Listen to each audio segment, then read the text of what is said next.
Everybody, welcome back to the CCL playoffs. We transitioned from the West yesterday to the East today, and this is the final moments of the group stage before we populate our double elimination top 16 bracket. My whole chip with me is Proper, and we've got some interesting matchups in store for us here today. I think looking at both of the opening matches, you saw it on kind of the waiting screen, there are some assumptions as far as how things would probably fare. However, hard to kind of give those full weight predictions, largely due to the fact that our quote-unquote underdogs in both these matches have been playing very well recently. Starting off proper, we got Barry and St. Clair.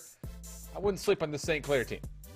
It's hard to sleep on any team in CCL postseason, especially with what we've seen in recent weeks, even going back to the LCQ. It kind of kicked things off in a way that we weren't necessarily expecting. Tier 3 teams beating Tier 1, even at the bottom of the barrel in Tier 1. It's just on paper something that we can never cut all the way short. Yes, Barry Bucs did have a fantastic season. They are also going to be able to hold the head-to-head, sure, but the St. Clair Saints have absolutely come to play at the tail end of split number 2, and who's to say that the upsets don't continue on here?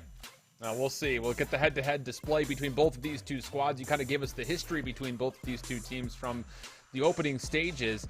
But for Barry, it's been a bit of an up-and-down year in some regards. Obviously, the record is still very good, but the 3 losses that they suffered came against opponents that we thought they were going to be more competitive with than they ended up being. That all happening in the second stage, obviously being in Tier 1. Whereas for St. Clair, the interesting thing about this squad is largely due to the fact that, well, if you want to call it what it is, they barely missed out on being in the Tier 1 of the Northeastern region, but then went flawless in Tier 2, not really having a problem with anybody. Yeah, and that's the point that I was going to bring up. You know, just missing out on Tier 1, certainly a chip on their shoulder, I'm sure, but you got to see why. Just clear-cut decisions coming through from Tier 2 for the St. Clair Saints, and even continuing on with that going forward through the LCQ, where they beat Farmingdale in as convincing of a 3-0 as you could possibly ask for. And that's Tuscan Search and Destroy was 6-0. The Galutu Control was also a shutout, 3-0. From that flawless Tier 2 run, now they're finally going to get their first stint of competition versus a very contested Barry Bucs, who ended up beating out High Point, another team that I'm sure a lot of people were assuming that, the Bucs out of Barry University were probably going to be able to take it, but still shocked with how well they suppressed the slaying factor that we know High Point could bring.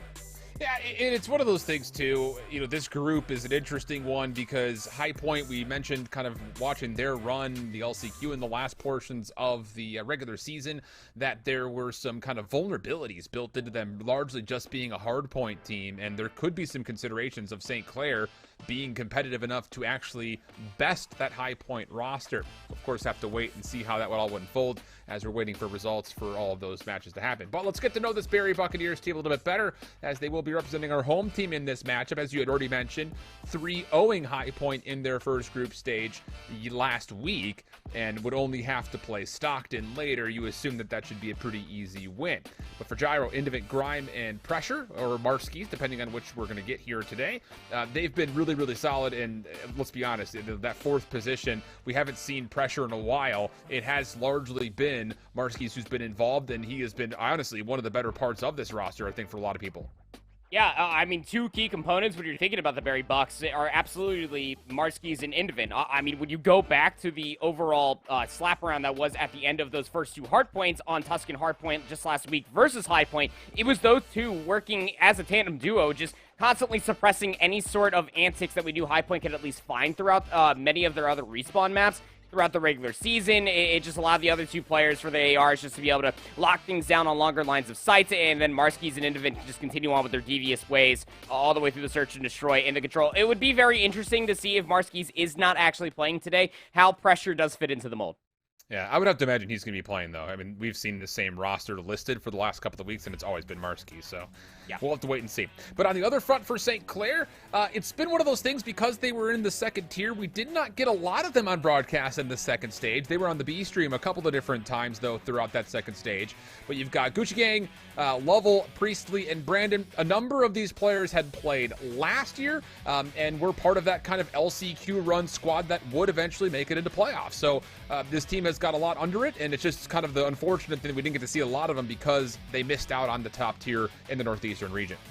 I'm just happy I got another season yet again of saying Gucci Gang sauce about 10 times fast whenever they're going AWOL on the play. But you're right to bring up the simple fact again for the Saints out of St. Clair. One of their biggest problems going through that initial cut the beginning of the regular season was beating out other teams, those 3 teams ahead of them, I guess, as you may call it. It was a stacked division, I will say that much, but at least they were able to keep things close. One of the biggest chips that they can carry along with them going in towards this playoff match is that they were able to beat Northwood. Yes, that's right, number 2 team Northwood 6-3 on a Bocage Search and Destroy. So you definitely know that the Saints have what it takes to be able to make a deep run here. Yeah, their judge of gameplay last year was one of the main reasons for that they were able to get through the LCQ and make some waves during the actual playoff bracket itself. Well, let's take a look to see what the best of 5 map series set here will be between these 2 squads. A very important matchup here for St. Clair. If you could find a way to beat Barry, that would be unbelievable, but you still think it's probably just there's a bit of a skill gap here, just off of what we've seen from Barry throughout this entirety of the year. But it's hard to say anything with any sort of certainty as we get to the postseason, and we'll have a double dose of Berlin to kind of get our first test to see how exactly the Saints will match up against the Bucs here.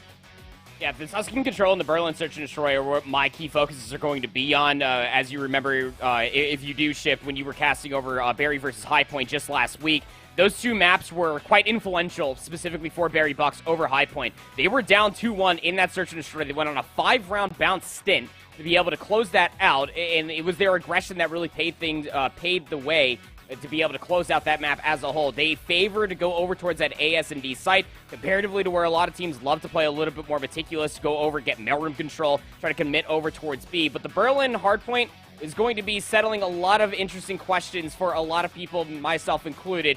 What St. Clair Saints are going to end up looking like as they go up against the overall pressure that we know the Bucs from Barry are going to bring. Yeah, it's going to be an interesting one, at least as far as, again, the head-to-head win-loss record, there's really not much to pull off, and that's kind of the thing. We talked about this a lot during the LCQ, is when you're dealing with teams that, just barely missed out on the tier that they probably should have been at, and they just stomped through a tier 2, tier 3 type situation, it's hard to get a full-on evaluation on what exactly are the capabilities or ceilings for these certain teams. And this will be one of the first major tests for St. Clair since they were in their opening group stage with teams like Bay State and Rutgers, and I believe Northwood was also in that northeastern region that started things off for them. So, it's tough because how do you really evaluate the St. Clair team who are beating teams like RIT and Waterloo and Farmingdale? Like, they just weren't at the same level that you're going to see here in Barry. And I think if you are St. Clair, you have to come out with a certain level of confidence, saying we're not going to come out and play scared, we're going to come out and attack, and that maybe can help you through a very tough opponent here in Barry. You're absolutely right. That's one of those things that we have always talked about when you are at a lower tier division comparatively to even where we're at right now, when those tier 3 teams were beating the bottom of the barrel tier 1 teams. Confidence will always be there. I feel like confidence in Call of Duty esports, they always go hand in hand. You just have to come out and play Saints Call of Duty. We've been able to see what this team's able to do in the past, even last year during Cold War, from the LCQ and double elimination bracket run, sure. But now here in Vanguard, you already know that the Barry Buccaneers have already knocked off a few pegs from some other teams that have already, I guess, touched the waters of that top 25 power rankings that we were doing throughout the regular season. Your confidence has to be at an all-time high. You just went flawless in Tier 2. You absolutely worked that last team in LCQ. You have to ride that high, that momentum going into your first group play matchup, because if you, again, are able to beat Barry Bucs, not only is that not going to knock them down a few pegs, that's going to raise your stocks up sufficiently. Oh, absolutely the case. So we're just waiting on loading in here to map number 1. Again, just other notable groups that are kind of happening out and towards the eastern region. Honestly speaking, I would say like this is a more clear-cut region than the West is concerned when it comes to trying to pick out your top 2, at least most likely. The only real kind of question marks, I'm looking at Group B in particular, as Davenport lost their opening match to McMaster, which is not at all an expectation. That actually puts McMaster on a 2-0 start after their win versus Full Sail with just Kennesaw State that left to play, whereas Davenport now has to beat Kennesaw State, who's a tough opponent, and also Full Sail, who's not to be overlooked. So that's an interesting Group B. We're going to be getting a look at Group C later tonight with Moxcod starting off 0-1 with a loss to Concord. They now have to go through to Rowan and the Fanshawe Fuel. I would say that there's no guarantee there for any of those teams, so that's going to be kind of a decider matchup you'd have to feel like for Bucs and Rowan. And then outside of that, I think the other big surprise here is Grand Valley State and Shenandoah start their group 0-1 after, surprisingly, Shenandoah couldn't even take a map out of Florida State, and Utica College was actually able to upset GVSU. So those are at least kind of the first half of groups. We'll talk more about them throughout the show and see what the expectations are going to look like as we start to get results throughout the evening. Yeah, I think you're right to give some stark comparisons in between the East and the Western regions as far as groups are concerned, right? Because there's one thing that we've always talked about is the regular season. That Western region, the entire Western hemisphere of College COD right now is absolutely stacked with so much talent. You're really going to have to come out and almost look just as decisive as you possibly can in these group plays and through the early stages of double elimination bracket as one of these Eastern teams. Yes, Bay State and Northwood are over here. That's besides the fact. But for the other teams that are going to be able to almost make a run here, you know, your Concords, even this McMaster team that was able to beat Davenport somehow, you got to be able to continue this going forward. Without those statements, well, I'm not going to lie, some of those Western teams just might run you over. Yeah, absolutely. And, of course, we will not see the East play the West until we get to the CCL LAN. And naturally, of course, we've got a lot of announcements still brewing in anticipation of the first ever CCL LAN. But outside of the foreshadowing to what's to come, of course, the consideration now is who can maybe take an advantage in this particular group. And it is Marskies, as I think a lot of people would have expected after watching them play over the last couple of weeks and months. And it'll be Barry looking to break this opening hard point as they spawn on the deep side of the map. St. Clair spawning in on the favorite side. They are tasked to be able to hold these favorable positions, and well, hold they shall. Yeah, it's a clean kill feed if I've ever seen one, but are they going to be able to read that the spawns have already flipped? You have all of the Berry Bucs spawning in for 3, essentially. Yeah. And, well, for St. Clair, not bad, even though they recognize the flip has come through. They're dealing with it pretty nicely. Good reserve names from Priestley. We'll keep the contest on. AR popped up. Now to the pistol. Side door play. Indivent will be tagged, but not finished. And with that, St. Clair still in a pretty comfortable position around the front of this hard point. Barry needing to now not just break, but also push through is kind of caught into a weird situation in this back 10 seconds. Yeah, and now they're going to have to force their hand over towards this B lane where you already know that Barry Bucs are going to try to set things up. Gorilla does find a very key pick. That was on the Grime over by the Crane, so that opens up the B street ever so slightly. It's just about dealing with these other rotating players for Barry Bucs, and of which they're able to do in kind. The read for the initial time is absolutely massive for St. Clair Saints. It just comes down to being able to hold for more. I mean, they're already working off of this 30-plus point lead over the Bucs at this current juncture of time. It's just about dealing with the next few hits. Yeah, in a bad start here for Marskies and Grime. They are 0-9 combined. Oh, boy. Not great news here. Brandon in the corner shuts everything down. 5 in a row. And the break attempt from the Barry Bucs is dismissed. And now St. Clair making the right move. Get a little bit further forward in front of the hard point. Start to make a play for potentially flipping spawns at P3 eventually. Two things these two teams have in common is that St. Clair Saints have also 3-0'd High Point just before this series, and you're seeing how warm the gunnies are now. Brandon already on a 7 spree, getting themselves that glide bomb. They could be quite crucial breaking in towards 3, just soaking up the last few seconds over by 2. Just trying to trust any sort of SMG presence that could come through from the Saints, maybe trying to break things early, but the Bucs are here, the close spawns are intact. They're at least going to be here for the initial 5. Must hold, you feel like already kind of in the mix here for Barry, and for Indivent already putting a bit of a zone in front towards fire. Not able to do too much with that position, though, only finding one. And actually, hold on a second, St. Clair's actually going to push far enough towards Crane to flip the spawns around, and Barry is not in a position to handle this. Brandon's on now 9 in a row, 11-2 start for him. There's number 10, and Sauce on the backside was able to collect a double of his own. St. Clair ripping through Barry as they get a break with still about 30 seconds to fight for on the hard point.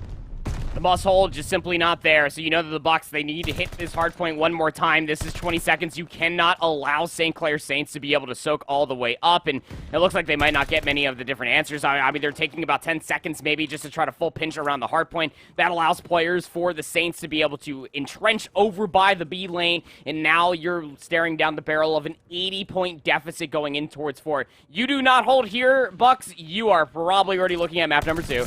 Yeah, absolutely. This has just been clean from St. Clair. Winning all their gunfights is obviously a recipe for success, but it's just in the style and nature of which they've put together these break attempts, flipping spawns, getting convincing rotations. It's just everything seems to be going their way. Grime gets put down. Brandon runs out of ammunition, otherwise he may have had gyro at range. And Marski's is also pinned out as Priestley's got the hold on the cross. I mean, it's just look at all the cover that you're getting from the St. Clair Saints. Barry never even able to respond whatsoever to the hit attempt, and even though there is an even exchange, you kind of give a small advantage here to St. Clair, who still spawned close. Oh, man. Yeah. Spawning close, yeah. I mean, they're spawning close, Alan, and again, Bucs have to constantly try to break. Not only that, they also have to focus on the rotation. Desperation is truly ensuing. Triple negative for Grime, not where you want to be, and you're double negative for Giro. Marski's is not having themselves a game that has been at least even closely to what we saw versus them in High Point just last week. You need to become activated sooner rather than later here, Bucs, because if you get broken here, I mean, St. Clair Saints could very much already be 200 points over the mark ahead of the second set of hard points. Yeah, and I think a lot of this is just maybe too many individual plays that are trying to just take too much. Whereas for St. Clair, you're seeing tandem duos at least hitting stuff together and creating space to kind of provide at least trades at worst. So, man, what a spree this has been. And even on the break attempt, looking to not just take the 5th hard point, but possibly push through it. The Saints find another convincing kill feed, and Brandon is untouchable. 19-4, another 4 spree form after he got off the double digits a couple of lives ago. But this time he will be cut short, and that leaves an opportunity for Barry to contest the scrap and still win the initial here going back to lobby.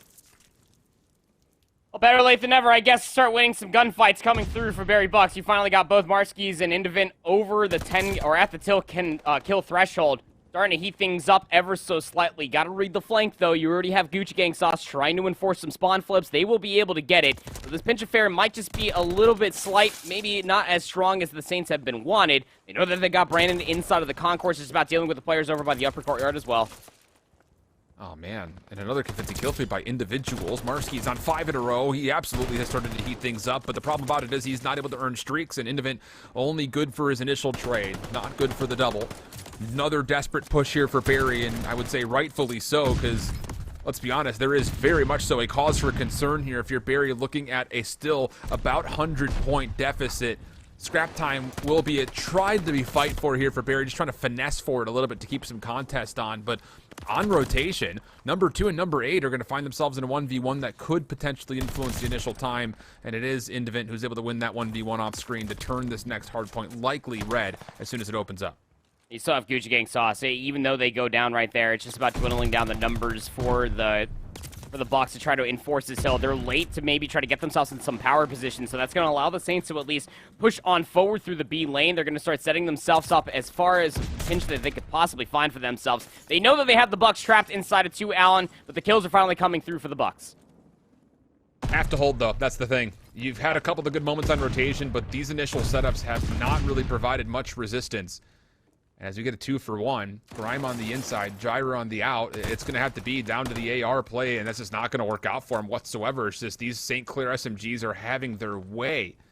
And the thing about it is they are running a 3-1 setup, if I'm not mistaken, and I'm pretty sure it's just Priestley running an AR. Everyone else has been running a sub the entire way through this, and as Barry continues to try to play a 2-2, I don't know, it's just not quite working out for them whatsoever, and the individual kill spree that we've seen from multiple Saints members has just been overwhelming. Yeah, I think you're looking at the preparation for the Saints, truly. They're coming down just to the maps. I mean, you even saw right there, Gorilla even have themselves an AR. I'm not too sure if they ended up picking it up, but they're at least showcasing their talents and abilities to change the weaponry that is necessary. If they're holding, they're trying to break. They know which weapon is going to be better in that specific situation, and it's all just, again, off the back end of these SMG presses, just flying through the door again. I mean, they just completely clear the floor of Bucs inside of 3 with 30 seconds still remaining. The Bucs need to find some semblance of a hold. Like, they need to find a kill. Like, yeah. St. Clair is just wiping the floor from multiple points of ingress, and these are lines of sight that Barry should be watching no problem, but it almost feels maybe a little bit too reserved, too bunkered, and we talked about it kind of at the beginning of this setup. You know, St. Clair, you just need to come out and just set up an attacking mindset, just not being scared, and boy, they are making Barry look absolutely ridiculous at the moment. 29 and 11. Brandon, 21 and 17 for Priestley. SMG AR duo going hamburgers in this map number 1.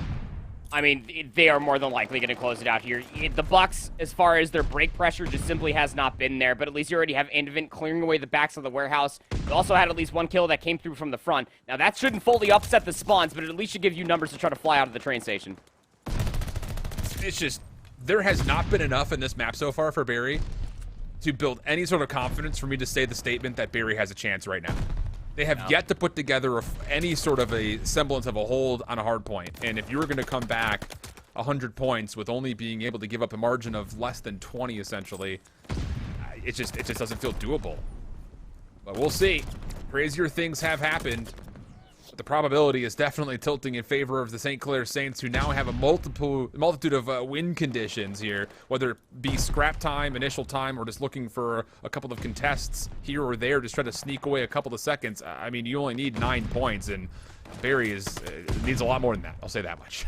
Yeah, just a few more, and well, Gucci Gang Sauce turns, finds Marskis, and oh my God, you just got to start flooding in if you're Barry Bucs. Desperation set in, just a few hard points to go. I mean, just one more kill might end up being here. Glide bombs are being called in as well. That'll clear away the hard point. That'll get the last second required, and yeah, a statement has certainly been made here for the Saints out of St. Clair. 250 to 147 on the opening hard point of Berlin. A map mode, keep in mind you that, again, on paper, you would think after what we saw from Barry University just last week, specifically from Marskis and Indivent at the early stages, that they should have been a lot more influential throughout the entire league. Marskis was a non-benefactor, 19 and 21, could not keep up with the slaying prowess that Brandon was bringing to the table. Dude was all over the place, finding multi-kill after multi-kill. And we had to ask our production team while we were in the middle of the map, like, whose host is this? Because if this is St. Clair's host, maybe there's something to be said about the time to kill. But that was Barry's host.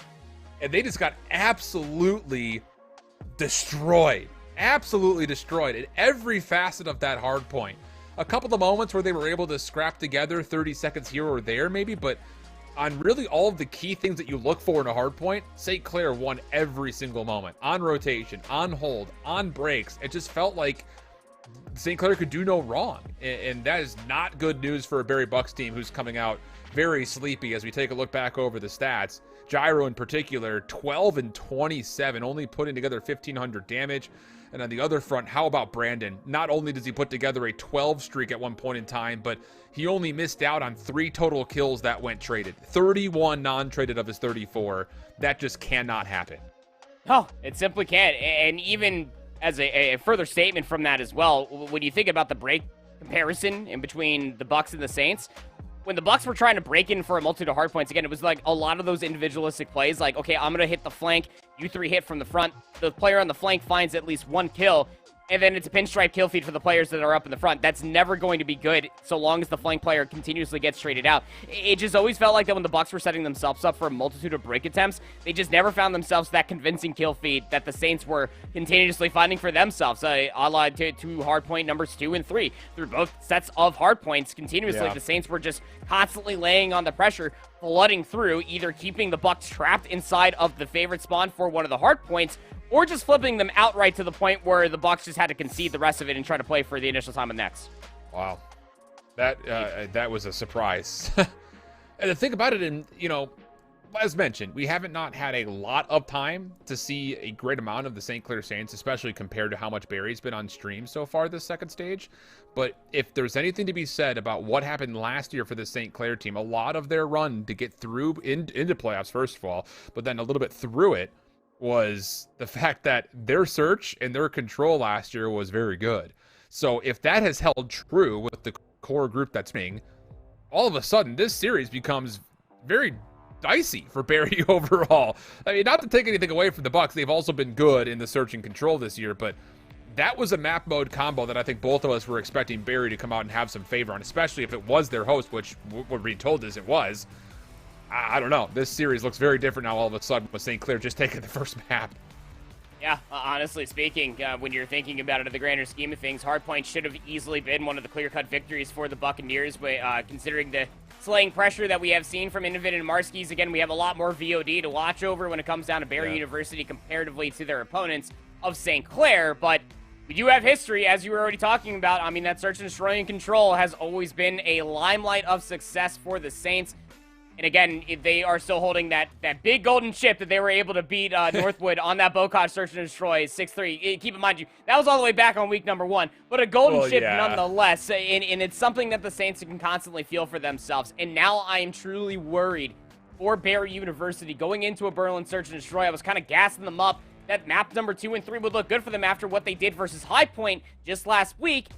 I'm not too sure. I'm not so confident walking away from that Berlin hard point because Indivent went 12 and 3 last week versus High Point University, but they just simply could not keep up with the pressure. The pace was just looking a little diffy from the Saints, and the Bucs had no answer. Yeah, so, I mean, at this point in time, now all of a sudden, for Barry, you have to show us clean and resound search really from start to finish. And that's something that has been trialed, I would say, through their second stage a couple of different times. Yeah, their record overall is still good, but I remember a lot of those maps being very, very tight.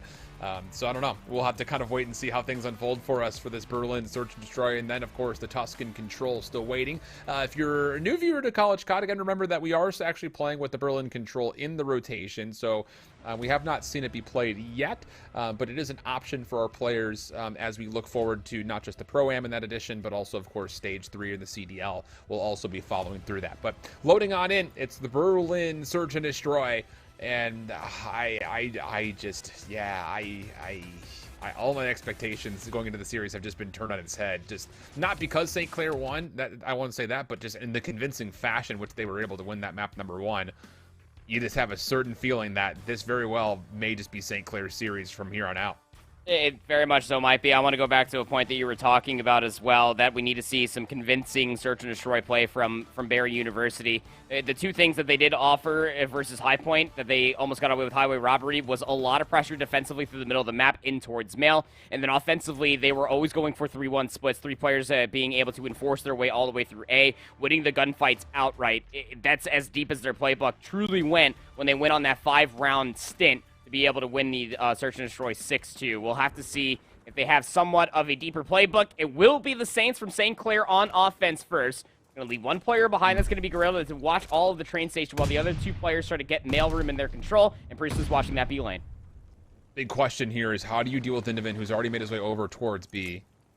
And this hit is going to come out of Mail to get there. Stun check is not in play, and Indivent is in an unbelievable position. Through the B site, he's going to be able to get sauce for the opener. Knows naturally that Priestley's nearby, who wants to play for the trade and will confirm it. But now the play on the long flank will go the way of Marskis, who was freed up by the initial pressure from Indivent individually. And with that, we go to a 3v2 favoring Barry. Bomb drop just outside of Mail. You have to assume that you got to clear the middle of the map and just barely couldn't see the helmet. But still gets the read on situation. Brandon's going to even things up too. B2. You still have to allocate 4.5 seconds to get that bomb planted, though. And the thing about it is you don't know where Marskis is after that elimination on the flank. He could be already in your back warehouse, so that is cause for concern here for St. Clair as they look to commit to the B site. Little to know that Marskis had not initially pushed forward, but now he's in that position, and I like this call. Yeah. Set the post plan up towards Crane side. Gives you an opportunity to kind of at least use the dock to your advantage. And now they know for a fact that Mars is in the back, but you don't know where Grime is. That's the other big problematic portion of this hold. And as Grime starts to make his move forward, Brandon will be the first one up. No initial point of contact from either player. Marski's coming forward to help on this retake attempt into the corner. Ah, beautiful gunfight from Grime. Now it's on to Priestley, and he will not get the better of Marski's, leading to a very diffuse and opening round defense. Yeah, you can really just tip your hat to what Indivent was able to do. Found the timing, no pressure whatsoever. Didn't get contested over by the B hut. Didn't even see a player top warehouse. They just slow rolled their way all the way up towards the dock house, and then they were able to find that first kill. Yes, they got traded, but it immediately threw the offense into a tizzy to where they had no idea where the rest of the players are located at. A la to the point you made, Marskis found themselves that one kill, and it just kind of held line. It never really moved any further than what they needed to. You were just going to play for the retake from soon after, even when Brandon did find that kill in the middle of the map up top Mail. So wonderful retake coming through, reading the situation, double stacking together was Marskis and Grime. Now it comes down to their offense. Can they find the same amount of success? Again, they love their A pushes. Marskis getting a little aggressive over by Fire just gives a very easy first blood to Priestley. Thing about this is that was just a forward play from Barry. They're going to commit. Oh, my. Have they tried to force the square peg into the round hole here? It sure feels that way. There's really no exit. And, oh, I was about to say, like, you lose that first blood trying to get aggressive. It doesn't really mean the end of the round. You can still back up and try to work your way over towards A or recontest mid to turn into a 3v3, but they decide just to push forward with the hard SMG commitment, and it didn't really work out in any form. I'm telling you, their university, these Bucs, man, they love their aggressive offenses, specifically on this map. We've seen it so many different times. Does not pan out. It's just crazy. Just like try to force out the trade. It does not come up. All right, well, let's just try something different next round, I suppose. But here comes another offense for the Saints.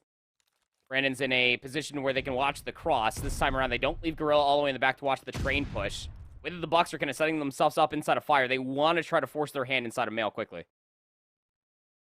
Well, the thing about it is it's kind of measured aggression at this point. St. Clair is waiting to see if there's going to be a commitment for Barry to try to get into mail themselves. And although the prediction is not necessarily right, it's also not necessarily wrong, as Barry has kind of committed into this B street. Leads an opportunity to get us to a 3v3 after the first blood onto Brandon was collected by the Bucs. And now Barry's still holding the gas pedal to the floor as Indivent looks to go forward. This is an SMG in hand, and yeah, very wisely backs up towards more safer confines.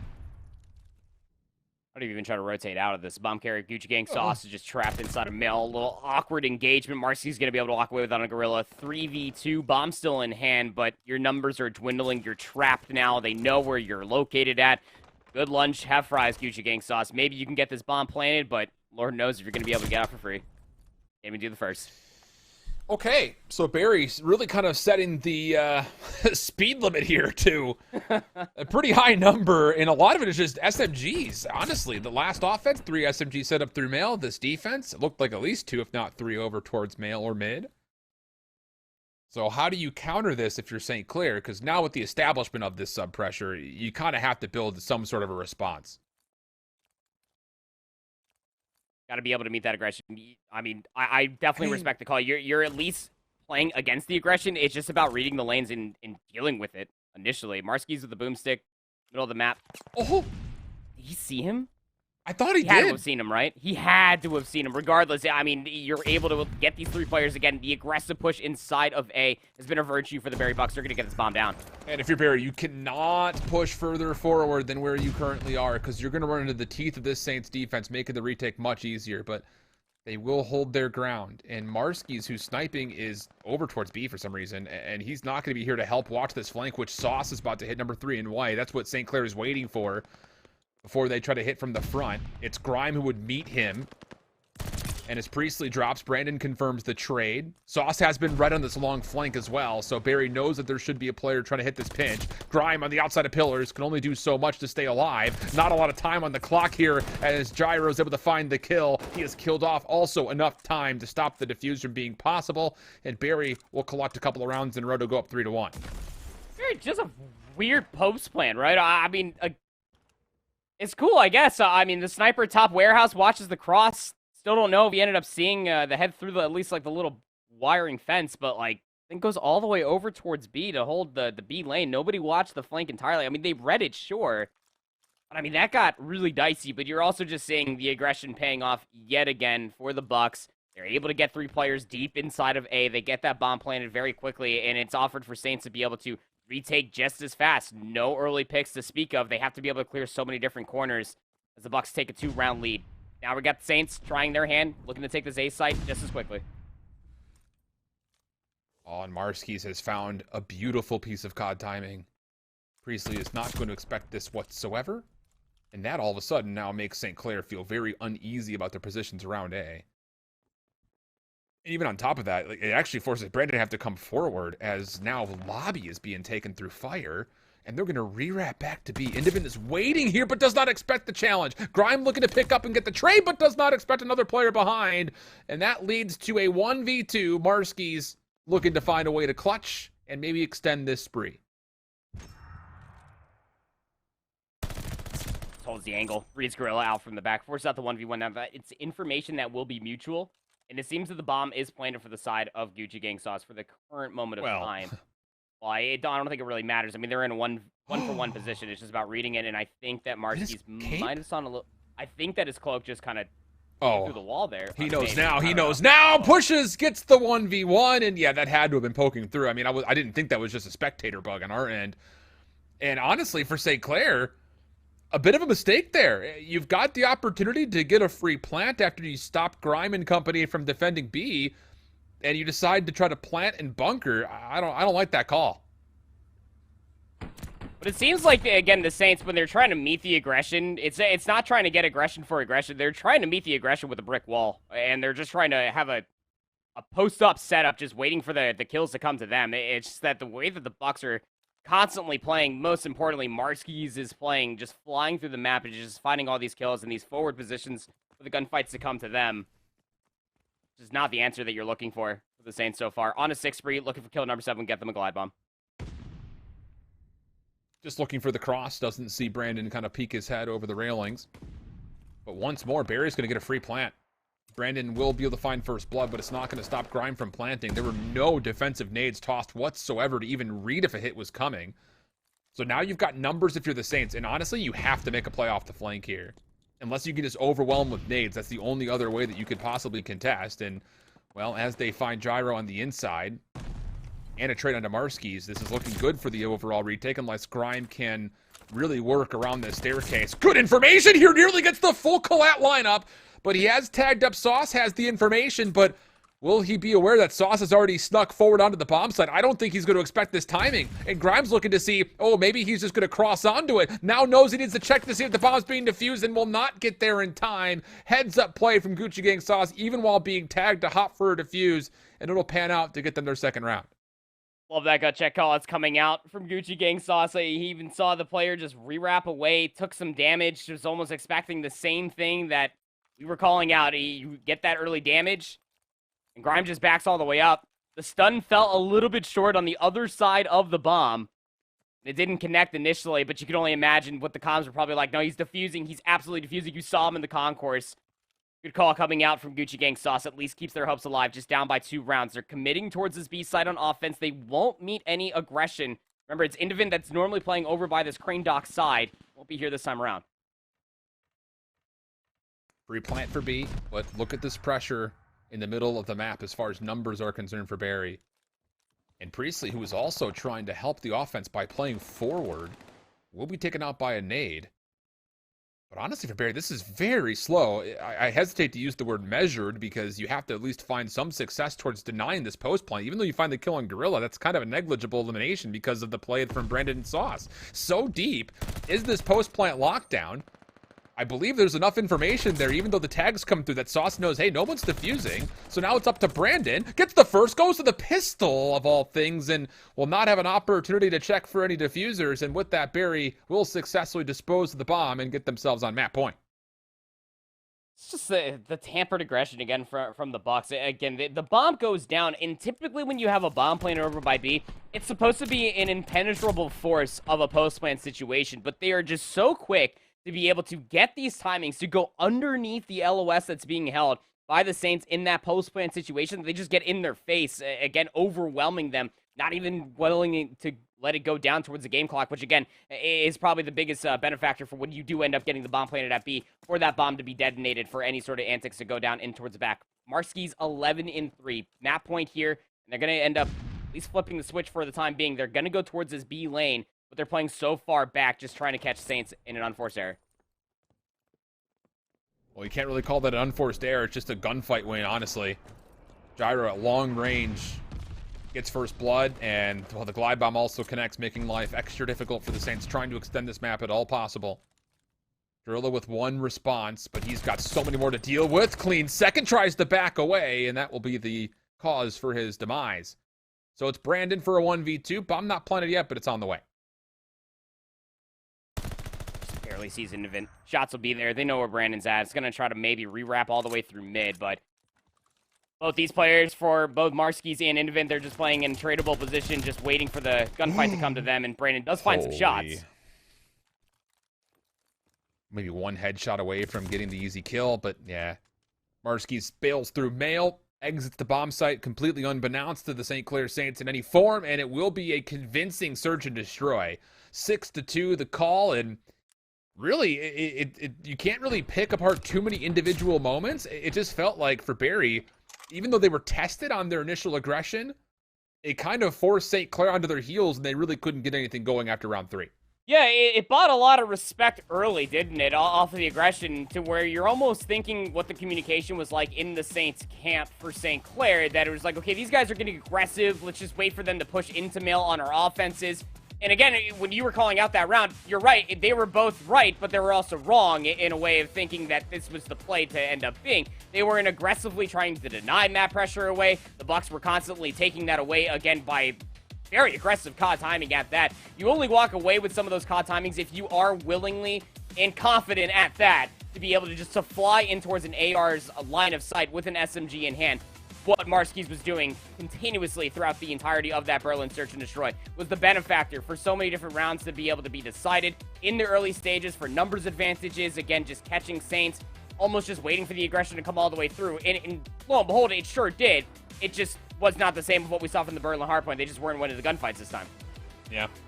Take a look back over the stats, and I think you could probably see a lot of the difference maker in the First Bloods, kind of alluding to what you were talking about there for a moment. It's just those opening engagements, some of it off of aggression, some of it off of just good, really just zoning of the map. Turns to exactly what we have in the scoreboard. 6-2 in the First Blood, 6-2 overall. Maybe there's a 1-for-1 there, but I think you're also right in just kind of giving a nod to Marskies, who was a big problem here in map number 2 after his slow start in the Berlin hardpoint that we saw in map 1. If it was Indivent last week versus High Point win 12-3, it's Marskies this time around 13-3, 1,200 damage flat. I mean, that's just crazy with his own self. Again, the First Bloods were always there, but I would, again, like to go back to a few of those rounds to where even the aggression was not paying off to get that First Blood. Where you see a lot of teams, specifically in the CCL, when they try to go for the aggressive play, they kind of hold themselves back, and they're just like, okay, let's just slow wrap back through, maybe we can catch a player on rotation. This Bucs team is something a little different when it comes down to their overall aggression. They don't get dissuaded at all, like, especially in the search and destroy. They continue to get aggressive, even when they don't even have numbers, expecting to overwhelm players on the defensive side of things, and it seems to always pan out in their favor somehow. I just don't get it. Well, a convincing map 1 for the St. Clair Saints, immediately negated by the Barry Bucs in a convincing search. Tuscan controls what awaits us when we come back after the break. Don't go too far. Welcome back. A very weird start to this series as St. Clair Saints made Barry look like they had barely even loaded into the map. Immediately turned around and took a 6-2 search in favor of the Bucs. Gets us to a 1-1 map count and a Tuscan control as we dig into maps 3 and then eventually, of course, map 4 to see if this will actually have the legs to go all the way, the distance to a map 5. We take a look back over what that series layout will look like. It's Tuscan, Bacage, Tuscan from here on out, and honestly, it's been tough to get a read on what exactly is going right and wrong for these two squads, because everything was going right for St. Clair in map number 1, and then nothing was going right for St. Clair map number 2. So it's kind of hard to put a frame around these first two maps and actually categorically talk about the series at large. It really is. Again, there's not a whole lot to go off, not a whole lot of VOD for St. Clair when it comes down to how they actually do look across all 3 of the game modes versus other top cut teams, I guess we could end up calling it. Specifically, I'd love to know more about their matchup versus High Point, where again, St. Clair did just come off of 3-0ing High Point just before this series. So, I mean, it's one of those things that, for the control specifically, obviously they were able to do the same things that the Barry Buccaneers were able to do just last week versus High Point on the Alpha broadcast, but how are they going to be able to be held up? Because on the overall for the hard point, again on Berlin, they were just always just in their face, just constantly just breaking every sort of setup that the Bucs were at least hoping to be able to have for themselves. But in the search and destroy, they all just kind of like posted up and just wait for the aggression to come to them and got absolutely ran over. So if you put those two together going into the Tuscan control, you almost have to feel like there has to be a happy medium for the Saints to be able to take the swing map mode. We'll see. It's just, man, hard to put kind of a frame around how this series has gone so far. Looking across other results for what it's worth, by the way, in the East, we can confirm that Georgia Southern and Bay State will make it out of Group A into the playoff bracket. A round 11 map 5 affair between Georgia Southern and Western Esports. So That was a burner, but with that loss, Western is now out, so is LVC. McMaster sitting at 2-0 should likely be good to get to playoffs. That's a group that has Kennesaw State and Davenport that will still have to battle it out, plus also having to take down Full Sail still.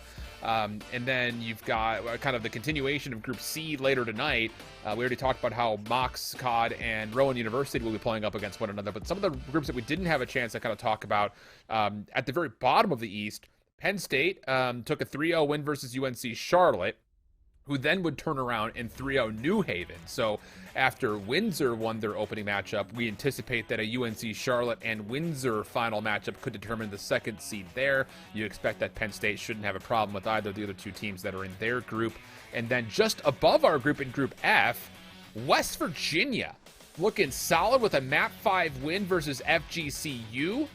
They play up against Northwood in their first slot this evening and then would play Michigan to finish. Again, anticipations there would be that Northwood will 3-0 that group no problem and then leave Michigan versus West Virginia for the second seed overall. And Florida Gulf Coast, who have lost their first opening two, will mean that they will no longer likely have a chance to get into the playoffs. Thoughts on any of that so far? Proper, just kind of reading through it.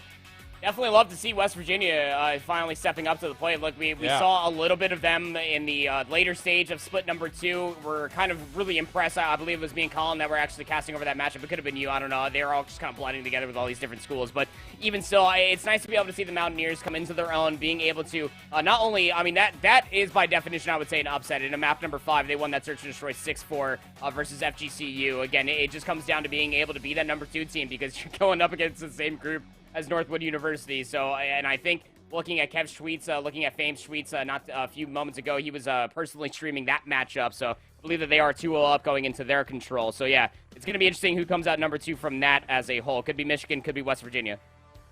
Also, other updates kind of going through the rest just above that one in Group E, and interesting to fare there is Old Dominion are 2-0 up after it looks like Rutgers has not played their matchup versus Old Dominion and got a forfeit win versus UNCW. So Brock actually does have the ability to force a 3-way tiebreaker, and because there was by what I'm looking at, a forfeit win for Old Dominion, that may actually be a determining of who, if Rutgers even gets out of their group.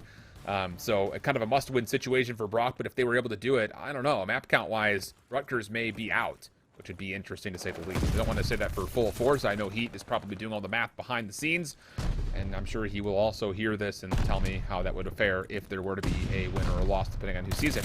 But back into our immediate focus, it's Barry on the opening offense here in the Tuscan control, and a good start here at A.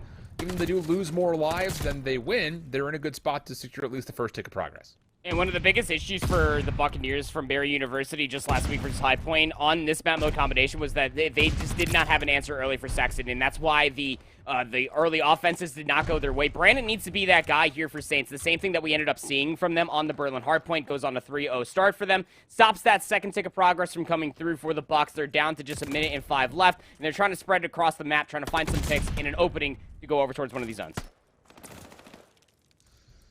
So I thought actually that the A-tick was fully confirmed. Obviously, as you see it on the scoreboard, it was not.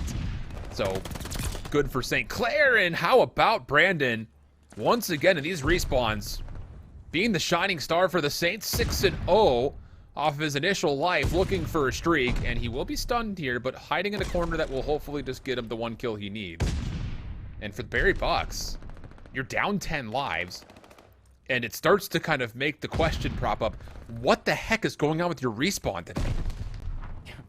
I wish I had an immediate answer for you, but I mean, Brandon going 6-0, Indivent 0-6, tries to turn around to get that glide bomb, cannot lock it down. It's Marskis that will finally take that trade.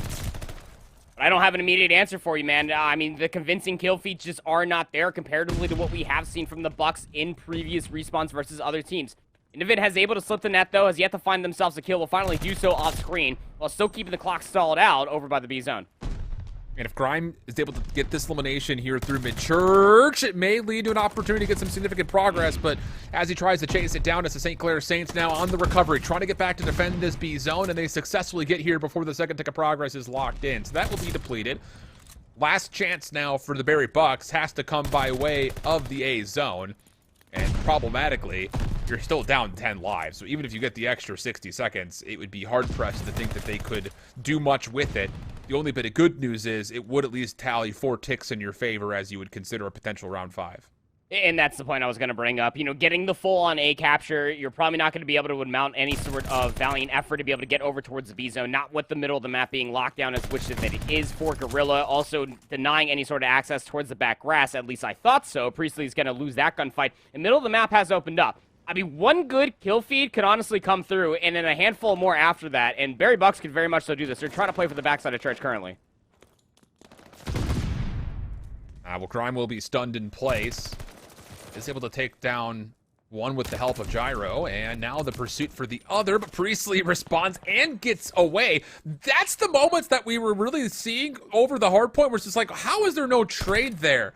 So many non-traded eliminations for this guy in particular on your screen, and Brandon, and it's just, what? How do you not get that trade? It's the individualistic play style that we're constantly seeing out from the Bucs. Look, versus many other teams, they have constantly been able to get away with it, where you do end up finding that 1 or 2 piece, and then you end up walking away with your life, being able to then hold the further position. That was quite prevalent versus everybody else besides Sexton on this map mode combo last week versus High Point for this Buccaneers roster. But, I mean, this is all barring that Marskis and Indivin are able to go absolutely massive for the team. Indivin coming out of that round number 1, 3, and 10. This is looking like a very fair comparison to what ended up happening on the Berlin Hardpoint. They just need to be able to make these all happen together, hit together as a team. Don't take them out with team nades, though. That's not a good answer. No, not a great answer at all. But still, it's just every time you start to see a major team fight break out, it's always a 3-for-2, 3-for-1 affair, it feels like, in favor of the Saints. Gorilla up top and Fire will collect his 4th elimination, threatening for potential streaks, and Brandon, goodness, just playing a little whack-a-mole over by the pillar, nearly takes down a couple with them, but the 3rd tick of progress will be defended and depleted, but off the bounce. So once again, St. Clair off their respawn is able to just quickly come back through, and it's just, where is Barry's defense?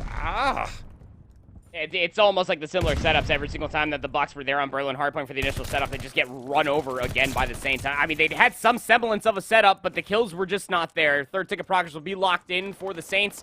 Marskis is on a little bit of a flank. Might be able to find 2 here, but Gorilla turns and snaps, rips his head clean off. So won't be able to get the influential 2-piece, but the job is still done. That at least you can keep the back grass in your favor while you're also holding Grime to be able to mitigate any pressure that's coming through by Patio. Big flank here from Indivent will cut off any reinforcements to get back over to Patio, isolating Priestley. And Barry should know that he's here. Or maybe not. Marskis, you literally just died to Priestley in that same exact position. Then Gorilla gets a double to clean up radio. Oh, this is dangerous ventures here for Barry, as there will be a 2-player stack looking for the 1st tick of progress at B. That will be confirmed.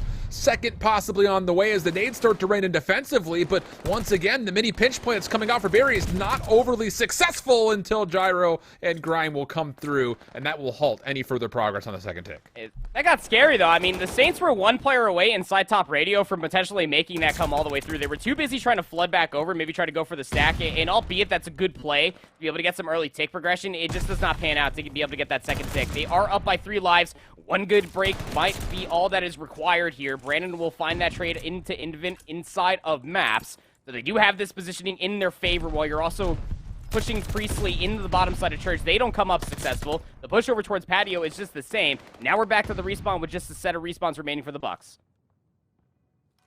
Clock will stop here with the Saints on the zone. And Barry has to be clean on this retake. And they're being zoned away. Gorilla up top has done very well. Indivent sneaking, able to get the kill before the 2nd tick of progress, and he gets the turn and burn onto the 2nd, but nothing more. It's all down to Marskis, and he's got to go the full 1v5, not going to get through the 2nd, and St. Clair will win an offensive round, although I don't believe they confirmed that 2nd tick of progress, but it may not make much of a difference as their defense was obviously very overwhelming the first time around.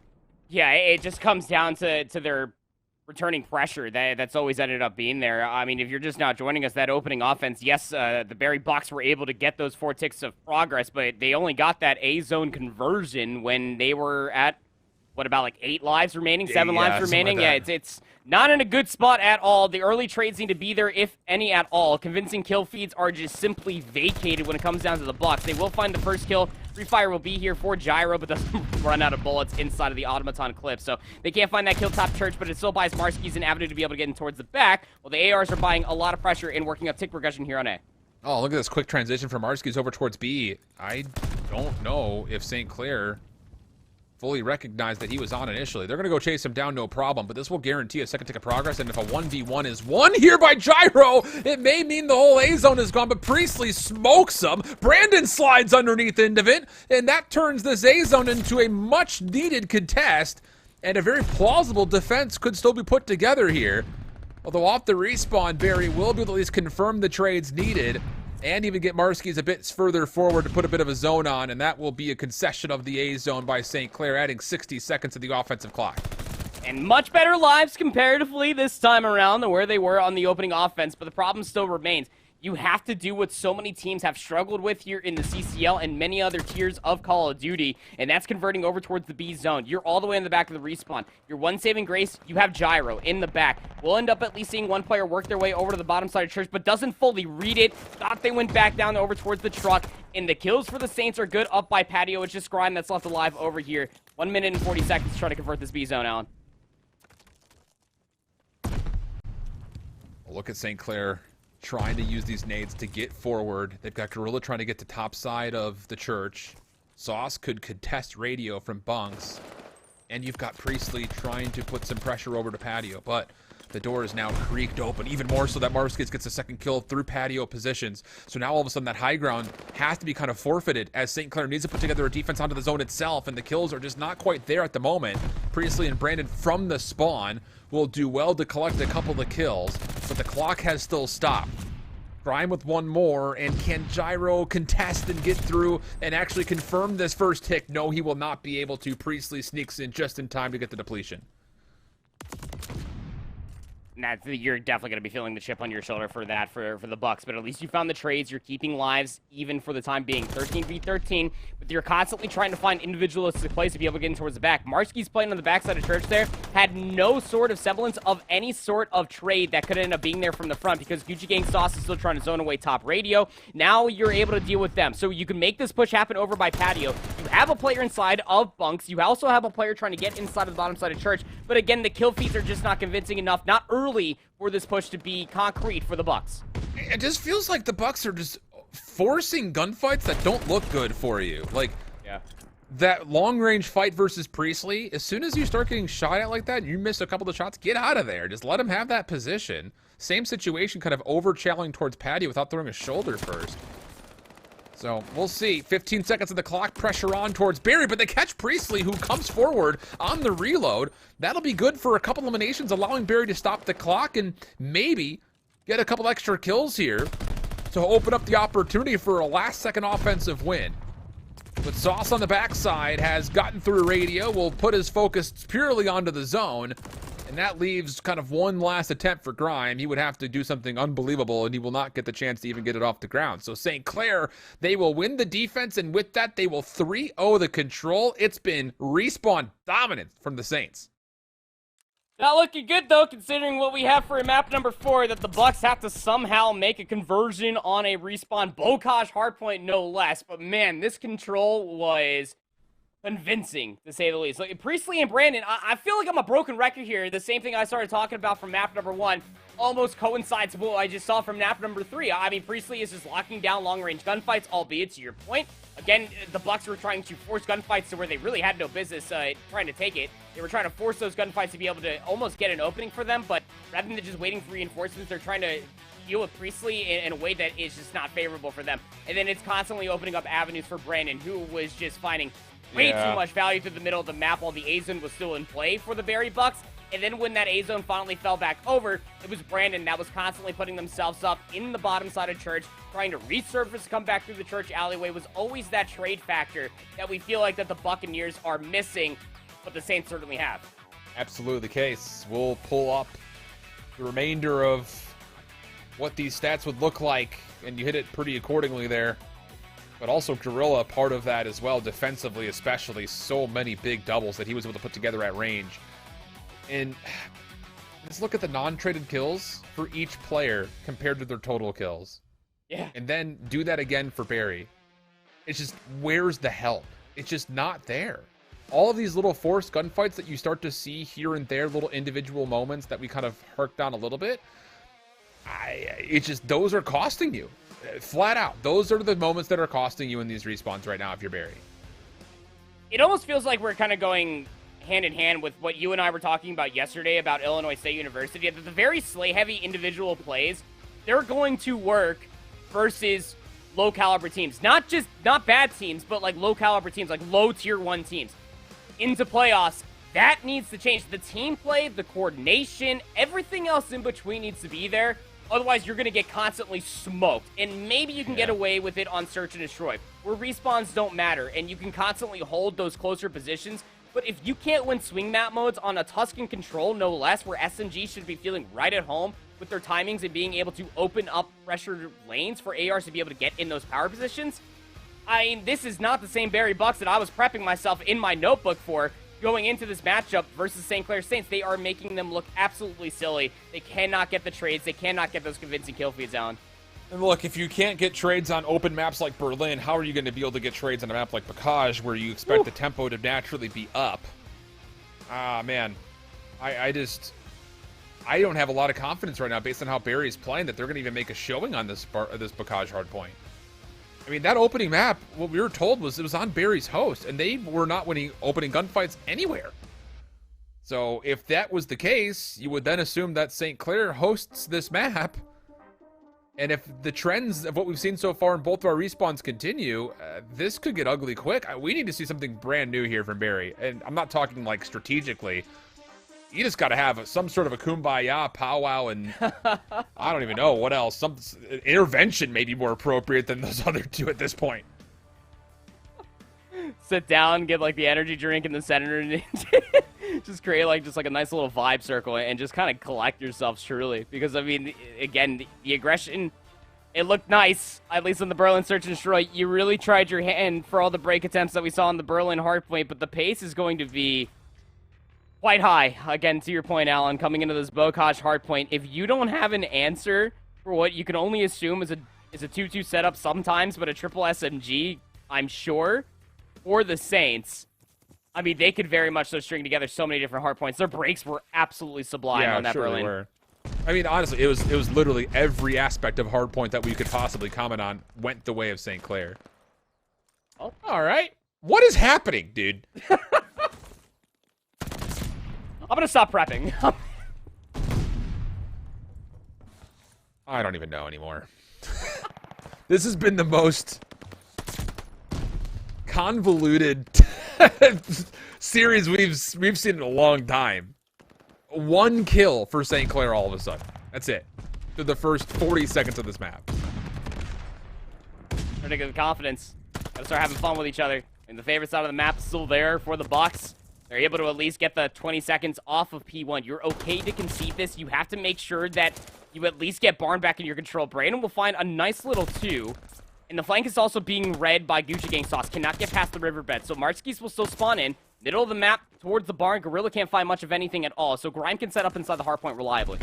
Yeah, and it looks like for the moment, St. Clair is trying to run a 3-sub-1 AR setup. Whereas Barry's running a 2-2, most notably and most famously inspired by the Atlanta FaZe. So we'll see if anything will change here. Gorilla makes a route happen through the barn. Play around the back also happening simultaneously. The Sauce had won an individual 1v1 as well, but the problem about it was not enough to block nor flip the spawns completely. So with that, Barry will get the majority of time on this hard point. Just comes down to, will there be any further contests from St. Clair in the last 20? That was a really cool stun, just right off the tree. I don't even know if that was intended, but the stun off the tree hit Indivin right behind the tank.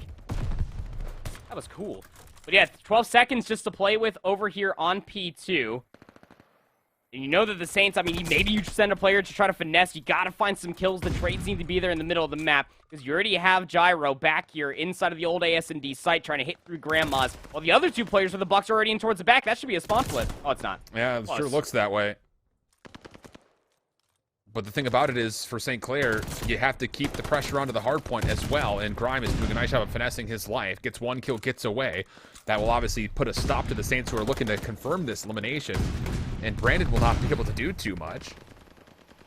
And, okay, maybe an opportunity here, but problem about this is you still have the very Bucs getting in very quickly for this back 30 seconds, including a good help from Gyro, who's actually making the streak completely safe.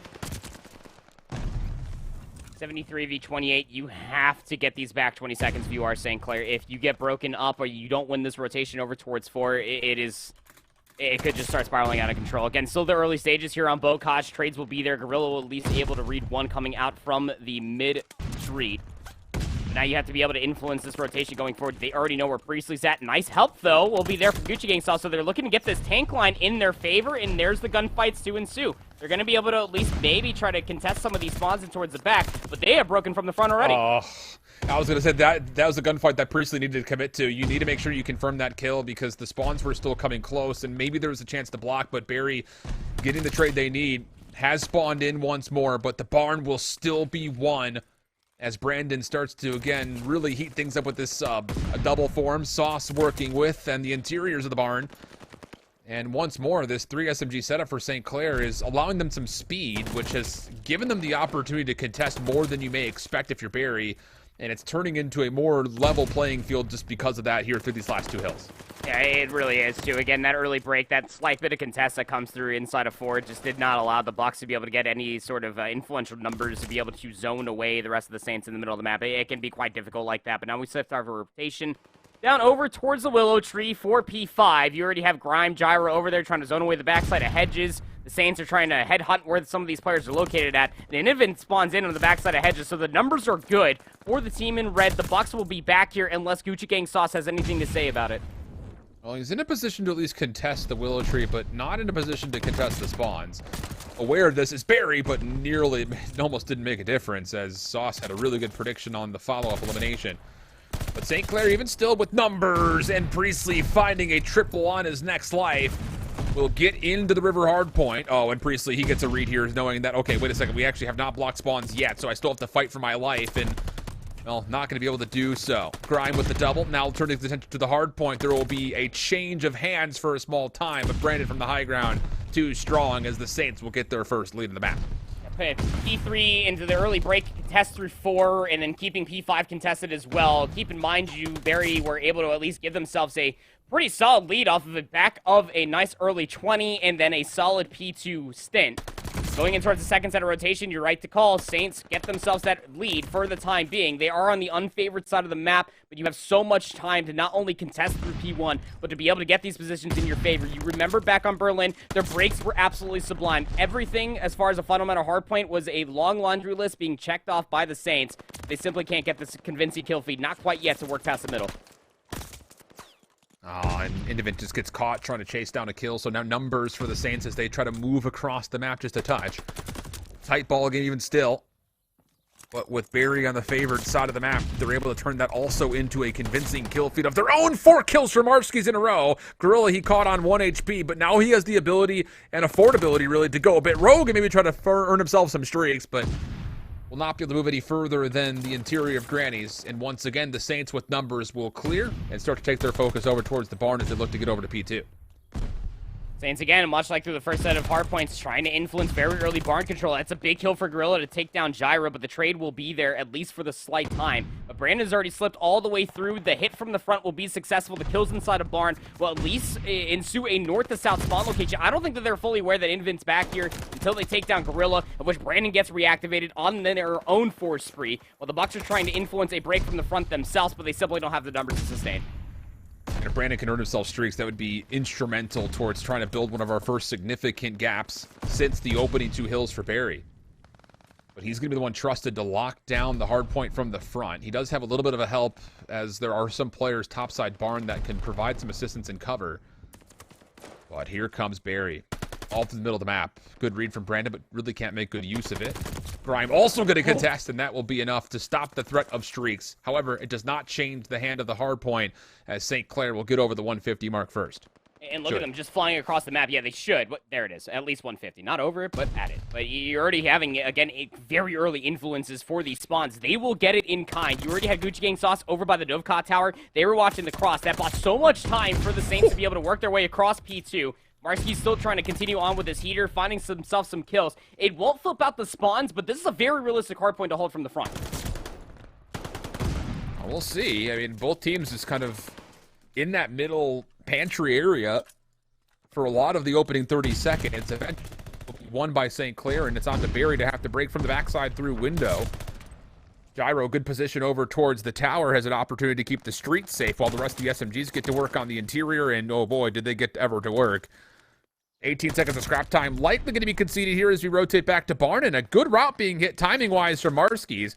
Forces a couple of Saints to deal with the backsided play, but Marski is trying to kind of bait the player on the long route, has now kind of forced the Saints into weird positions, and that may lead to an opportunity for a flip. Yeah, sure it will, and with the kill coming through, it'll be Barry who will technically win rotation by way of the spawns, and with that also, they will get numbers to make sure the hardpoint will find a similar fate. That was fantastic help to be able to make sure that Marski's can at least stay alive for the small time that they did it in stables, to be able to lock down those spawns, but you're still influencing a little bit of a pinch play. It's coming through for the Saints, but the kill feed needs to be convincing. Gucci Gang Sauce is at least able to find the first. You have one player still holding down over by the hay bale with the pistol. Indivent resurface themselves. And St. Clair Saints may get these 10 spawns, but you're constantly threading the needle here if you are the Bucs. Isolating a lot of individual 1v1s, especially knowing that the Saints have numbers inside the hard point. Not exactly the best break attempt that I've ever seen, and now the Saints have map positional advantage. Yeah, it's just these SMGs are absolutely destroying the Barry Bucs. Brandon lines up a couple to get onto 3 in a row, and look at the play for spawns at the exact right time. Only 10 seconds left. Gorilla making sure that Granny stays safe, and now all of a sudden, it's tilting back towards the Barry lens. How do you get into P5 when St. Clair is already set up in exactly the positions that they want? Priestley dominating the river hit, and look at Barry spawns all the way towards P2. They are going to have a hard time getting in to see this hill. Gorilla is playing just close to the middle of the map. They're going to see these players come out from gate. They kind of got a little antsy, shot their gun. Grime will get that kill. So they're going to start flying through the middle of the map, but the team kill comes through. 3v3 for the hard point. Won't be able to break the spawns off this hit, but most importantly, you got to get the Saints off. Well, they've done so successfully, and they have the ability for Marski's to kind of come around the back and make life difficult for the retake out of St. Clair. Good opening kill, good focus for the second, but it's down to Indivent against the last two, and he's not able to do much of anything from inside the canoe. So 210 and counting to 180. Barry, you do not want to give away this time, and it looks like they will commit with those first 2 opening kills coming through, but Sauce stays alive somehow, some way. And I think the rest of the Barry Bucs were thinking, oh, we've got enough numbers to at least contest this time. That was not the case whatsoever, and they lose 3 immediately. Grime will reveal his position by stepping out of the hard point. Sauce should be there to pick up the kill, but has lost track of Grime.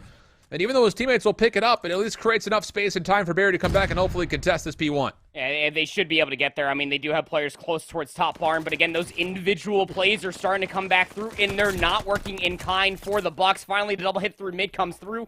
Brandon will walk away with another 2-piece, but this was all the time for Gorilla to be able to get up by top barn. They will see 1. The spawn will be there for Indivent to at least get that trade. That's good, because you still had Grime finessing for the time at the moment. Oh my god, I don't know what Indivent was looking at. He had a player right in front of him through the staircase he could have fought, lost him, went back after he noticed he saw a player and didn't know exactly where he had gone off to, but fortunately Gyro keeps things relatively level. 12 seconds on the hard point before we get over towards Tank Fields, and it's a mad scramble for both teams trying to get control of the spawns, and there it is. Grime will make safe the middle of the map, isolating the last player in the back, and Barry, an opportunity late into this map to possibly retake a lead as they've got numbers in and around the hard point for 2. Oh, that's a big kill coming through from Grime. Would have been a big third if they were able to lock it away, but Marski's will be there for the trade. Again, nobody is nearby to threaten these spawns. Brandon is at least cutting through the barn, but Marski's reads it. 37 and 29 is looking to zone away more of the middle of the map, and they will have some help in the middle of barn as well. Oh, here we go. The hit has to come from the front. Not enough time here for Barry to win the game, so they will also have to win rotation, but Marski's is already starting to influence it, throwing his name a little bit further forward. Good elimination from Gorilla will allow the Saints to still contest time at 2 as we get right back to about a level game. Grime 3 in a row. Makes safe the hard point. Sees Gorilla at range, but it's Marski's who beats him to the punch on the elimination.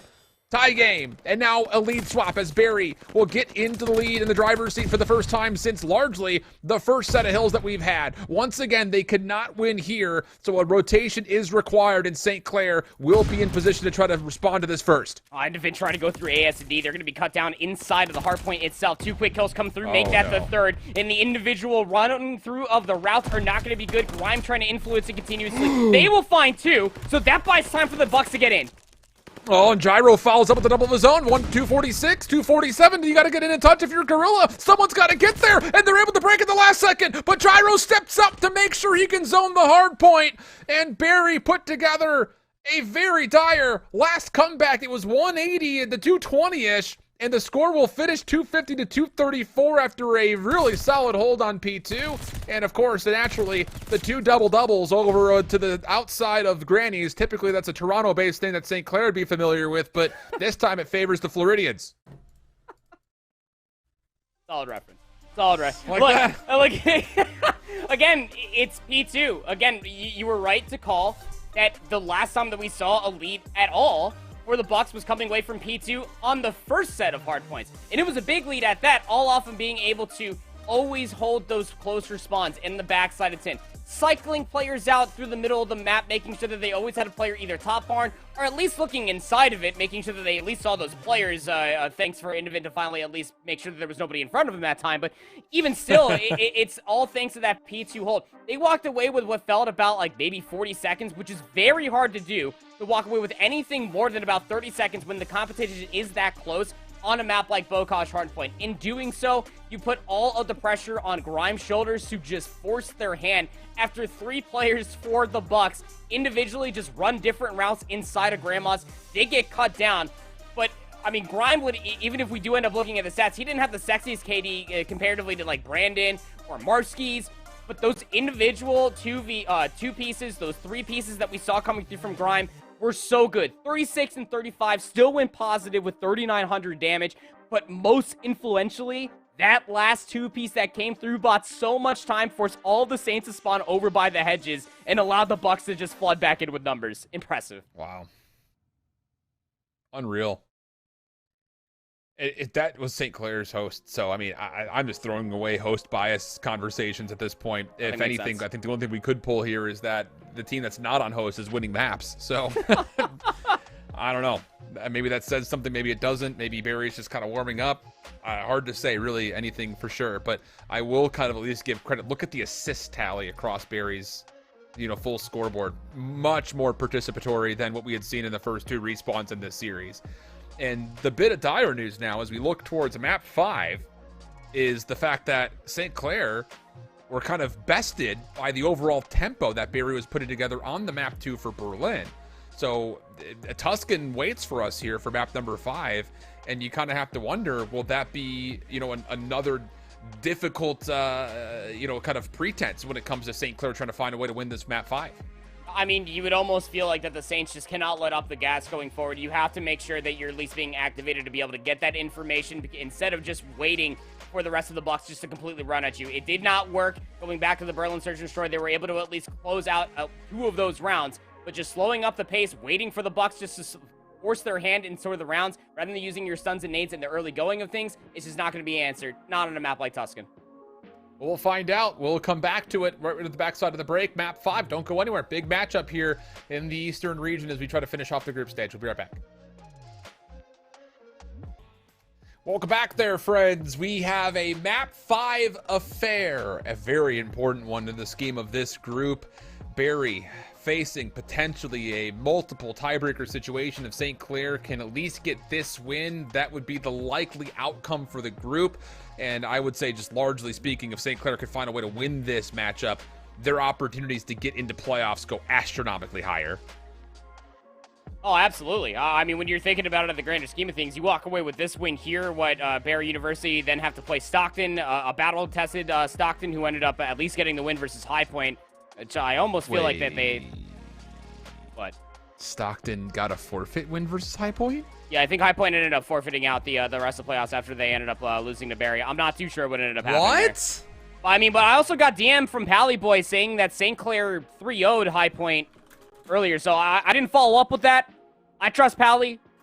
say that St. Clair won 3-0 over High Point just before this. I mean, they came out of that map one absolutely swinging, so it looked like they were at least warm. That's okay. Well, so this could possibly just be a battle for top 2 then, at this point in time. Wow. Okay. Map 5, Tuscan. Get me onto that conversation before I say something that gets me fired. Not true. I would never do that, but. God, I hope not. Be weird. There's this one day, I don't know if you were tuned into this broadcast. I was casting with Austin one of the opening days of Picage. The first time somebody went prone in front of Granny Stores and was shooting at the feet, and I was like, what the feet is that? he lost me. He thought I was going to say something obviously completely different. I never had the intention of saying that, but that just made me think of it. You're a goofball. 1-for-1 trade through the middle of the map. And look at St. Clair Saints again. They're trying to get a little bit more aggressive. You got Brandon in a 1-for-1 position inside of you, trying to negate any mid-map antics for any early A bomb planting. All right. Well, here we go. Brandon in the corner, stun. Oh, it does not quite hit, and he is in trouble.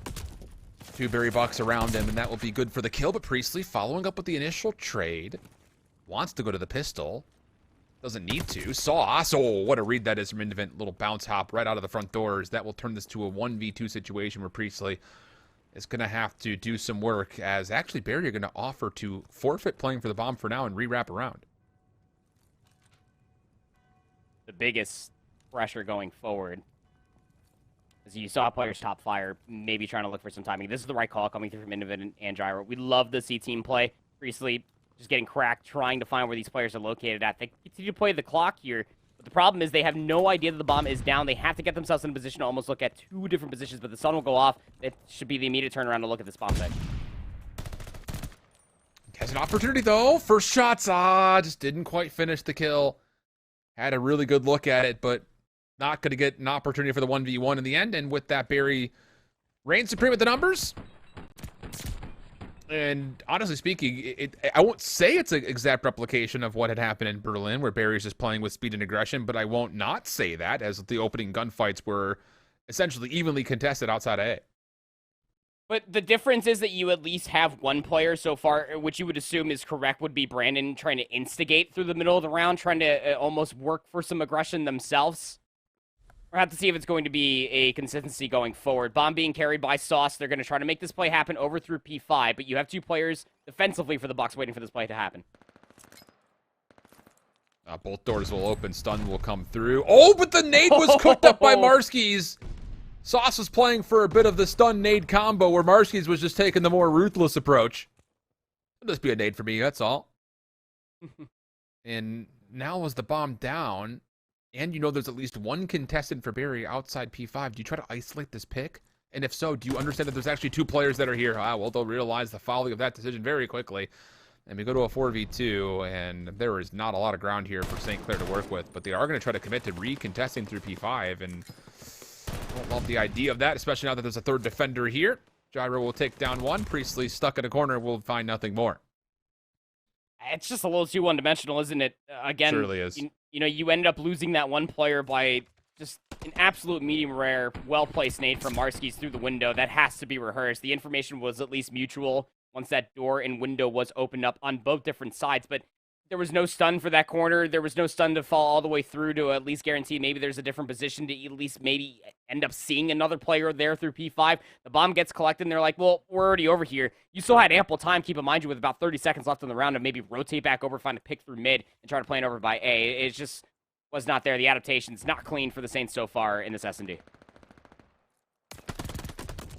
Big 1v1. Brandon stuck kind of in the well staircase. Will lose the opening duel to Marskis, and that leads to numbers, and what with that will likely be a very free middle of the map in favor of Barry. Priestley pushed back from top church window. Will not be able to contest the initial plant. Does catch wind of Gyro up top at fire, and if he holds that angle, maybe he's got a chance to take the gunfight freely. But it will be Marskis the next one to make a move. And as Priestley once again gets back down out of a gunfight, now it's another 2v4 in St. Clair. Limited space once again to work with. And time's just not going to be on their side to be able to find 4 kills plus the defuse. Again, you have to allocate 7.5 seconds, and with Indivent watching the long ruin cross with the Car 98K, the middle of the map was already being looked at from a player top fire. The aggression pans out in favor of the Bucs yet again for an offensive round, but it was tampered, keep in mind you. They were posted up on the side of you, their side of ruins, played off stuns, nades, waited for the point of contact to come through, and then they just won the gunfights. The bomb going down after that first blood. Chef's kiss of a round coming through as Marskies finds their 5th in a row. Yeah.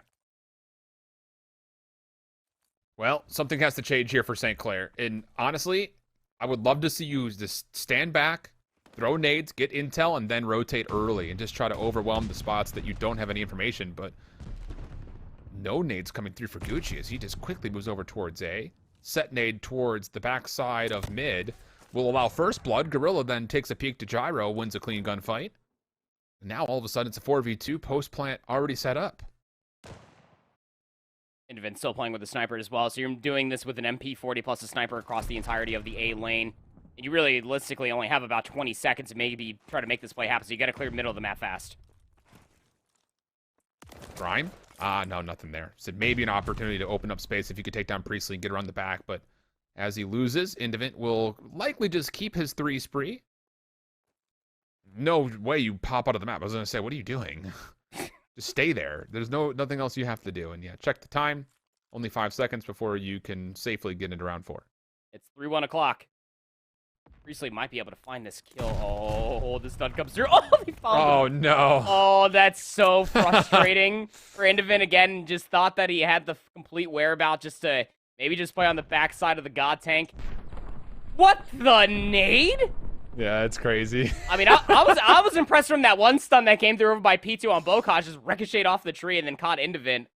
They were just playing over by the middle tank on by P2, but I'd have to go play some skee ball with the way that nade just played, or some Plinko. I don't know, pick one, but that's why not insane. At the same time, St. Clair Saints finally putting themselves on the board, though.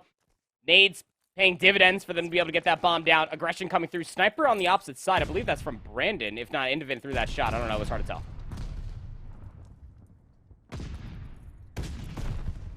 Bit of quiet starts to take place over towards A as the opening nades will largely be avoided by both teams. Here we go. Delayed nades this time. Okay, Marski's forced off for the initial plant, pardon me. But the thing about this is there any follow-up here for St. Clair? You don't have any contest over mid-map. It looks like they're trying to play retake, but I say that with hesitation because retake from the front is not necessarily something that you feel a lot of confidence in, especially considering that they're giving up Church almost completely in this play. But 3 in a row for Priestley. Taken down. Post-plant for Barry starting to get established through largely the middle of the map. Sauce on the back, though, will destroy at least Grime up top. But time is becoming an issue here, at least for the retake out of St. Clair. Brandon, good information. He catches the backside of Marski's pistol. Will get the job done, and Sauce from the top will also catch into it hiding in a corner. And the retake will be good for St. Clair, getting this right back to within just 1 round.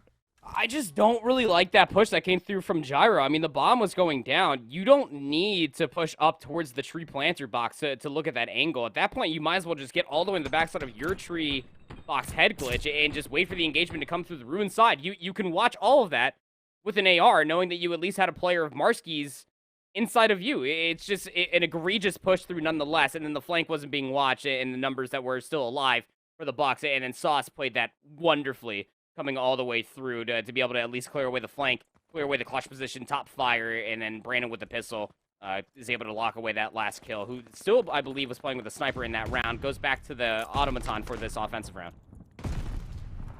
Oh, Indivent tagged by nades. This should be a free kill. And yeah, this is so much better as far as an adjustment for St. Clair is concerned. Just overwhelm the middle of the map with nades. See if you can get blessed for a kill. Even if you don't, the damage will allow you to get a free plant. But now the thing about this is your post plant is largely going to rely on just your positioning overall. The stun for Gyro was not going to actually get up top towards fire. It wouldn't have connected with anybody anyways, but he actually catches Priestley through the woodwork. And that will open up an opportunity for this post plant to start to move. Gorilla is so far delayed. He's not going to be anywhere near to help out his teammates, but luckily enough, the angle's being watched by St. Clair. Will not need him to come through. And oh boy, that was, that's just a kill you have to confirm. That's not good. See it from Brandon's perspective again. turns around and absolutely burns. But again, I mean, Gorilla was getting his money's worth, which is waiting for the push through over by P5. With the point of contact, we're constantly coming through the middle of the map. You gave yourself a really good look at it there, did Barry. Maybe try to retake that cleanly. They got the player top fire. They were showing presence in the middle of the map, and they tried to commit to go all the way on the backside of the flank. It was the right call, but again, the gunfights just not were in their favor. Brandon now on 4 in a row through multiple rounds. Bucs calling the audible. 4 players strong, flooding through P5. Oh, but this is red. This is 100% red. Yeah, it's just... As soon as you start to catch someone on the cross where Priestley is able to at least get some gunshots in, you really can't just force your way through it. And now Sauce from the A site is already in the back line. Yeah. That's just an overcommitment from Barry. You have nobody kind of watching over the middle of the map. You kind of just force your way through the cross, which is being watched. Sets up for a very easy double for Gorilla. And Priestley just keeps the gun up. Why not? It almost felt like a frustration call right there. Again, we weren't finding any value through the middle of the map. We weren't able to convert our last A post-plan situation. Why don't we just 4-player stack all the way through P5, see if it sticks? And that's exactly why it is so damn difficult to try to fly through that exact situation with the player top bunks with the broken wall like that. Beautifully done. Coming through from the Saints to negate the aggression antics. Donut watch for Grimes, sniper in hands of Invent. Was expecting for a player to push through over here, and well, they'd be right, but the information needs to be there for Marskis to deny this post play, and they get red. Brandon for first blood. Bomb planted. St. Clair looking to string together another round of what has been a unbelievable spree in these last handful. Maybe, what, 4 in a row for him, I believe. Brandon's going to read that the 2 players are starting to hit together, and Indivent with the pistol will only be able to collect 1, and St. Clair... It's just, hey, here's the thing. It took you an entire map in 3 rounds, but you're starting to figure out what Barry wants to do to you on both sides of the bomb, and their response has been exactly what the doctor's ordered. They've looked great since reading all this aggression. It's interesting, right? I mean, I don't know how many teams you and I have casted over CCL through a multitude of titles and years at this point, that the team that wants to get most aggressive, you have 2 different answers off the rip through a multitude of titles now. The stun and the grenade. You utilize those, you get the information, you stop the aggression, you win the gunfights. It's as easy as that, and the Saints are showcasing that now up on series point. They read the stun, they're on the grind, Sauce wants the kill. Oh, and he'll get it. And this, oh boy, a second one's going to come through. Wait a second, St. Clair may have just done enough. It's Marskis and Indivent. 2v4 situation, must win for them to extend the map. Otherwise, they'll see an upset occur from a team out of Tier 2. It was a flawless run for them in that second tier, and they're starting to show that that was no fluke. They can compete with the high teams, but Marskis is able to at least neutralize one more. Oh, but he's made so much noise here.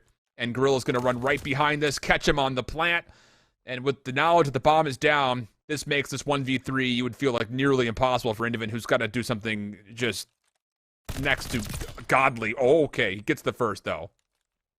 He has to do this with an automaton, and if you are Brandon and Gorilla, you just play in a tradable position from one another, and they are more or less playing on top of each other. You would have to realize that the bomb is probably down over by B. About 16 seconds remaining, and Indivent's got to fly up here. Yeah, this is the thing, though, is... everyone for St. Clair is just holding, both these dog suppliers are just holding corners. No, you can't go this way. It's not enough time. Brandon's watching it as well. So St. Clair will do what I think a lot of people were unsure of. That puts them in a position not just to beat the better team in the group just based off of how the regular season had fared, but it also very likely puts them out as the #1 seed in their group. Yeah, beating Barry will probably end up doing that given how they lost to High Point, and then High Point ended up forfeiting that match versus Stockton.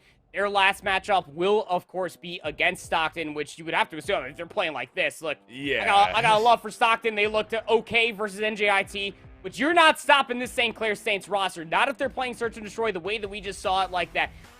We were worried through the opening 3 rounds where the aggression for Bucs were constantly paying dividends. But that was the last of it. Keep in mind, a 6-3 scoreline, that is 6 rounds in a row for the Saints, where they were like, they looked at their 2 hands, they're like, stun, grenade. What do we do with these? Let's check some corners, let's get some information, let's throw them, let's get the kills. Lickety split, they walk away with 6 rounds on the bounce. That's absurd to me. I mean, that's what this St. Clair Saints roster looks like at the best. We talked about it last year at the end of Cold War, coming out of the LCQ, going into double elimination bracket. And they're looking to do the same damn thing this year. So, as the reports are coming through, St. Clair, as you'd mentioned, beat High Point. And after High Point lost to Barry, they forfeited their final matchup versus Stockton. That means our number 18 team overall in the CCL Power Rankings is down, not able to get to the top 16 bracket. St. Clair, who was number 19, just beat number 16 in Barry. And then here's the big barn burner. Rutgers, number 10, in a three-way tiebreaker because they had lost to Old Dominion, I think by forfeit, will miss out on the playoff bracket to Brock and Old Dominion. Talk about your good old-fashioned shakeups in the Eastern region. That one more massive than any other than you could possibly think of. I'm going to need some information whether if Rutgers actually did forfeit that versus Old Dominion and why, because that is... Wow, that's unfortunate. Yeah. I don't remember... Where I was talking about that for a multitude of different schools, how weird it would be to see so little teams that we have seen through the Cold War year, even with returning players not in the double elimination bracket. Rutgers is one of them. That's strange. That is strange times that just unfolded in the Group B, man. Wow. That's crazy. So Bay State, Georgia Southern out of Group A. McMaster at 2-0 has a matchup with 1-1 Kennesaw State. That could potentially also lead to a three-way tiebreaker between those two and Davenport. Otherwise, if McMaster wins, it'll be McMaster and Davenport that get out of Group B. But again, McMaster beating Davenport, I think was a bit of a shock to a lot of people that were out there. That's your number 11 team in Davenport, number 15 in McMaster, unranked Kennesaw State. We're about to go to Group C, which will be probably a determining game between Rowan and Mox Cod. That'll be an interesting one. And then we can set that, obviously, Brock and ODU get through. Michigan, currently at 2-1 in the group, would have to wait for the results of Northwood versus West Virginia, I believe, to determine who gets out of Group F. Obviously, we kind of get an idea of what's going on here in Group G with that win for St. Clair. Puts them in prime position to exit the group with Barry. And then we're still kind of awaiting results with Penn State, Windsor, and UNC Charlotte, who are the three that are likely going to be some combination of those will be going out of Group H. So that's what we have. And with that, now it's time to take our break in between series as we get ready for that matchup as mentioned. We're going to be going over and taking a look at Mox Cod as they try to take down Rowan University and maybe with that guarantee themselves a spot in the double elimination bracket. Otherwise, the Profs would find themselves likely as the second team out of the group to get into the Eastern Playoff double elimination bracket. We'll learn more about the teams when we come back after the break.